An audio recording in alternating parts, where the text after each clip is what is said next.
Hello, my name is Alex. I'm an affiliate professor in the In Defense of Democracy program at Adams House, Harvard University College, and a senior fellow to the Carnegie Council for Ethics in International Affairs.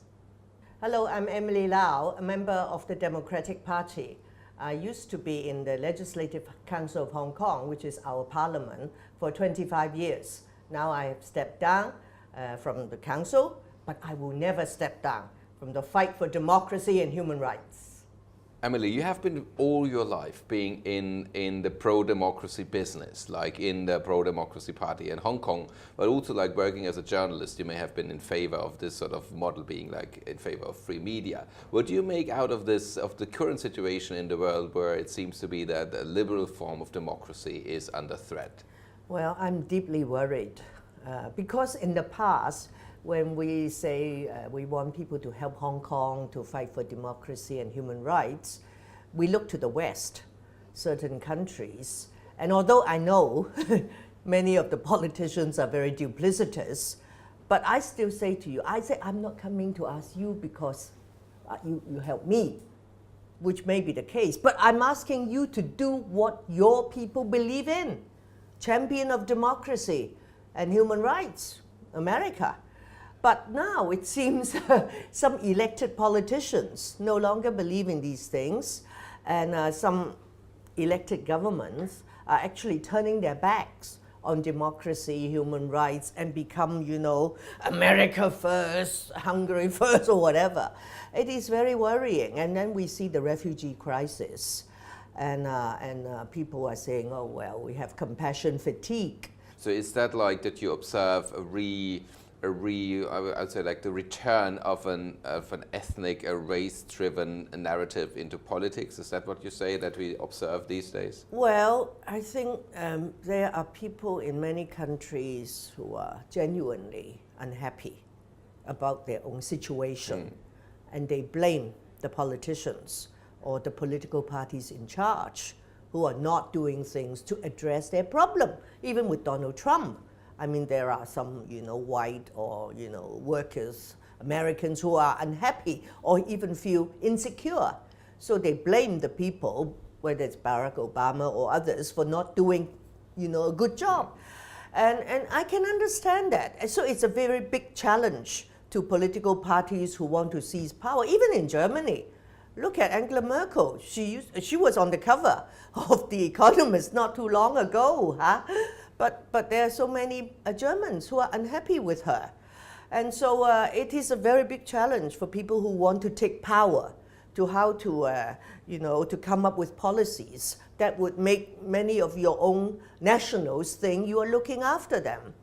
And, but still, and during such challenging times, I think the onus is on all these political leaders to have the courage, like Angela Merkel did, to come out and say, yeah, we welcome the refugees, we want to look after them, but she should also have told her people, these are my plans, how we're going to do it, so as to make sure that your city, your state will not come under too much pressure.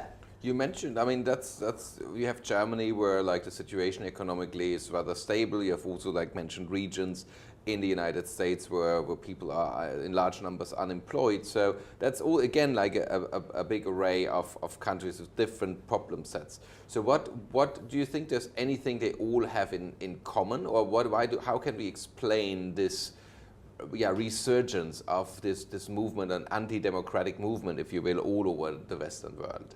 Well, of course, some people blame it on globalization. And but that's the fact that we have to live with. And of course, some also blame it on Facebook and other, social media platform. And I hope all these investigations that are going on will tell us whether is it really true that certain companies have been abusing their right and, collecting millions of data on the people and then selling it, giving it to people in political campaigns to help them win elections. And it seems that Donald Trump election was not the only one. Even the Brexit vote was being affected, and maybe even here in Asia and elsewhere. So there are all these things that are going on around us, which make things very challenging. And so that's why we hope that in any country, when there are politicians who aspire to take power, that these people will learn certain basic things, how to engage the people, and not just to be power hungry. I'll get to the top, come what may, but to understand that there are certain universal values that they will uphold, and then they will explain to their own citizens that these are the things we need to do, and not just for our own country, but for the international community. So it is very challenging, and some of these people, whether they are pro-Trump or whatever, support your ultra-right party in Germany, they have their grievances, and the politicians have to listen to them. It's not easy. But then some people take the easy route, say, there is this group out there who's so angry. Okay, so I support you, and you give me your vote, get me into power. And it's so sad. Yeah, and it also leads to a retrieval from the policies and the global order of the last 70 years, which was based on, equality, yes, but also on saying, well, we rather work together than just against each other, which was, the basic idea after the devastation of the Second World War. And I guess this let also sort of a global society emerge, which you can see in Hong Kong quite vividly, which is a city that lives by diversity. But this diversity now is questioned and even tackled all over the place. What does this mean for a city like Hong Kong? Well, of course, the government like to call us we are Asia's world city. But we are quite outward-looking, we are international, although most of the people here are ethnic Chinese. But we also have people of many nationalities living and working here and visiting here. And we want it to remain like that. And we are against any form of discrimination. And so Hong Kong it's a very unique place because we are part of the People's Republic of China, which is getting more and more draconian, dictatorial. And I speak as a member of the China Human Rights Lawyers Concerned Group. And these human rights lawyers, they are persecuted so badly. Some of their families were forced to flee to other countries, but many of them stayed, and they get locked up, they get tortured, they get killed. Not because they are trying to stir up a revolution to overthrow the Communist Party, no. They are just trying to help the downtrodden, and they get such bad treatment. But here, we don't have that sort of treatment yet. I don't know when it will come. I speak as someone who cannot go to mainland China. And so we are very special. And every time when I meet people from other places, I tell them we are very special.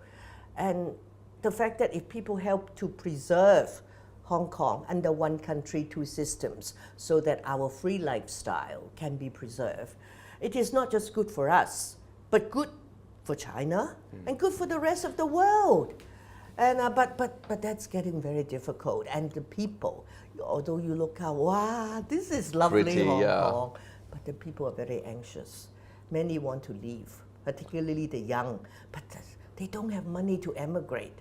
That's why they are very, very agitated. And they want me to help them to go to Britain to get back their citizenship, because many of them hold this BNO passport, British National Overseas. It's not a real passport. The holders do not have right of abode in the UK. They can only use it as a travel document, and Britain issued that to us when they departed in 1997. And I used to say, you know what BNO stands for? Britain says no. Utterly disgraceful. They've run this place for more than 1.5 centuries, and they just deserted the people. We didn't have democratic institutions when they left. We have no right of abode, no nothing. Everything is dependent on China. So let me come back to that, what you said earlier about China. So what strikes me is, if you have a place of a certain variety, and China has 56 ethnicities, and I'm sure lots of religions, so, and you mentioned even the slightest, the tiniest help may be persecuted.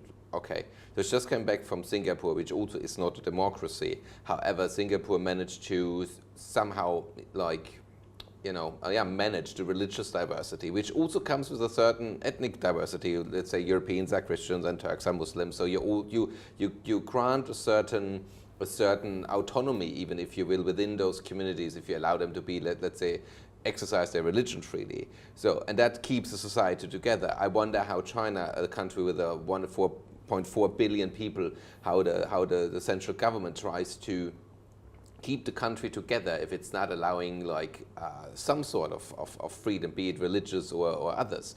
Why do you think Beijing is so keen on being in total control? Well, I think first of all, it's a control freak. Anything that moves has to be regulated. And I think the leadership in Beijing does not believe in giving people a say.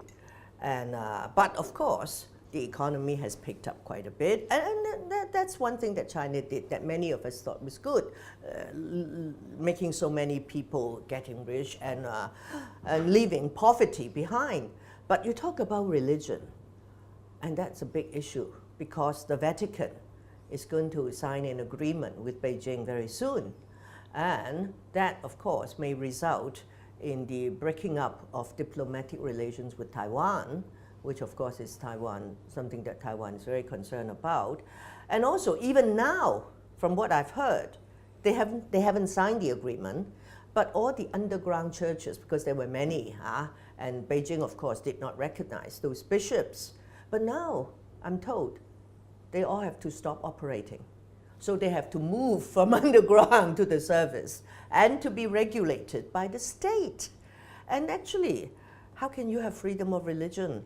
But I guess the Vatican is like many big companies, many countries. They look at the market. They say, that's where I want to go in. And if to do that, I have to give up certain of my principles, I will do it. Well, let's see what the Vatican gets for that in return. I'm rather. Are you a Catholic? Oh yeah. But I'm rather not. I mean, I do not expect the Vatican getting something out of it. They may be delusional about the success of that's their. That's even worse. endeavor. That's what our Cardinal Zen here said. You won't get much out of it, and you get conned. Or I think somebody very high up in the Vatican gave an interview last week or something saying that they've been trying very hard for all these years, and now they're approaching the end. They will not get very much. A little bit more than an illusion, but that's fine. But coming back to the point of the question was rather to say, like, if you guarantee certain liberties, as you can see that in Singapore, you may prevent the society from becoming going bonkers, and just also control it better because you have some autonomy within the, let's say, the religious community. Well, I was in Singapore. I've been to Singapore many times. I was there last August. They don't have freedom of expression, no freedom of assembly. So, okay, you can say they have the right to vote, but if you don't have freedom of expression, you don't have a free media, how can you have real political opposition? So, and then at that time, there was a row between the siblings, the Prime Minister and his brother and the sister. And the younger brother, who came to Hong Kong actually for a few days, and I alerted the media. They thought I was still in the business. I said, no, but I said, he's getting off the plane. You better rush to the airport. And he was saying, my father, he said Lee Kuan Yew, why was he so successful? He made a contract, a social contract with the people. What is it? You give up your freedoms. I give you a good life. Well, even our chief executive, Carrie Lam, who's very pro-Beijing and very pro-communist, she will tell you that Hong Kong people will not want that model. We are not going to give up our freedom. We don't have democracy. Yeah. So Singapore, maybe many people admire Singapore, but it's not for us. No, this was not the point to make, but just to say there is there's also not a democracy, but they allow some freedoms in some respects. Very limited. Which China not even does. No. So how do they in China expect to keep the country together if you do not allow certain freedoms, if you will, if it's professing faith or speaking your language or all that kind of things? Yeah, well, I think they do it with great difficulty and probably a lot of atrocities. And I heard that in Xinjiang, there are the ethnic minorities unhappy. And recently they locked up 20 or 30,000 in Xinjiang. So, how more repressive do you need to be? How many more people do you need to lock up or killed and tortured so as to stay in power? And I think that is really bad. So I know it's a big country, very difficult to run, but at least, actually China signed the International Covenant on Civil and Political Rights in October of 1998. But their parliament, the rubber stamp parliament, the National People's Congress, has not ratified it. But China allowed Hong Kong to continue to be a party to the covenant. So we can go to the UN periodically to file our report on the implementation of the covenant, and China doesn't have to go. But China signed it. And China also signed quite a number of international human rights covenants. So I hope that China would understand that there is certain conduct of behavior that is expected of someone who wants to be a respectable member of the international community. But now I guess the sad thing is more and more countries just give up. They say, oh, don't worry, let's go in and make money. Don't you think like the more and more countries now get alerted after Xi Jinping is now, like, freed and liberated from just only serving 2 terms?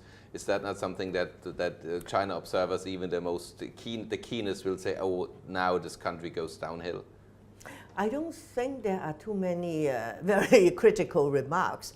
I heard Donald Trump saying he wants to follow him. Yeah, that was smart. Yeah. So I don't know. Let us wait and see. But I think the signs are very disturbing. The leader said like a few times in regard to Hong Kong and Taiwan alike, he does not there will not be any sort of like break-up independence, democracy in those 2, as he says, parts of China, which for Hong Kong is true, for Taiwan it's questionable, but that seems to be like not very encouraging. No, of course not. Even in Hong Kong, although of course, I don't support independence, and I don't think most people here support independence because it's not possible, and also because they think they're Chinese. But the younger generation, those people in the universities, in high schools, many of them do. They feel very alienated. They feel completely marginalized. So if you just hit on them with a big stick, you're not going to get anywhere. Okay, they may not come out to demonstrate and say, we want independence, but their heart is not there. So that is something that the Chinese leaders would have to deal with. And these people, they're getting older and older, and people like me will fade away soon. So it's a big, big problem that so many young people are very anti-Beijing. Why? Because they feel that Beijing is not something they want to look up to. They don't think Beijing. So basically, like, Beijing has no soft power, as even though America was not always like a great leader, they established like a soft power interest in the English language, in the American culture, and Beijing is, if you look into Taiwan and Hong Kong, they both have their student movements, the Umbrella and the Sunflower movement, that emerged at similar times with similar questions and remarks. So that seems to be like the periphery seems not to be very keen on the center if the center is always kicking its ass. So that seems not to be a smart strategy anyways. No, and Beijing seemed to think that, okay, we encourage the government here to give money to the students so that they can go to the mainland to study or whatever. But more and more students do not find that so attractive. And so they really have to engage them to find out why they are upset, what is it that they want. But I don't think anybody is really listening. And the chief executive, Carrie Lam, once said that she found it very difficult to connect with the young people, because that is her byword, connect, but she can't connect with the next generation.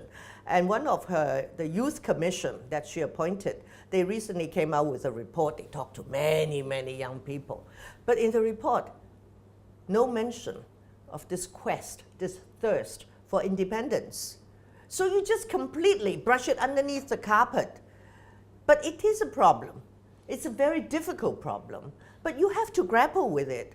I mean, it's also like a chicken egg kind of thing. Like here, I met once this political scientist here, Brian Fong, in Hong Kong, and he's working on the center periphery theory. Like, basically saying like when the center gets its grip harder on the periphery will just start to think of independence. So that's basically something that like, okay, if you guys would have not done this in Beijing, you would also not have triggered the sunflower and the umbrella movement in the first place.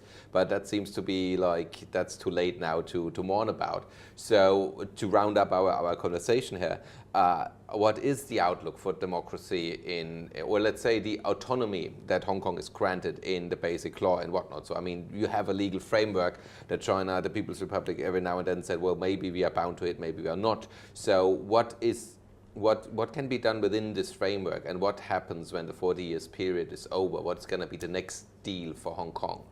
Well, I was with Brian Fong yesterday. I went to his university to attend a forum on, because he invited mainland academics to come talking about communication, and one of them could not come at the last minute, so only one turned up, and they talk about how the pro-democracy movement cannot work together, and I told that academic, I think it was I forgot his surname.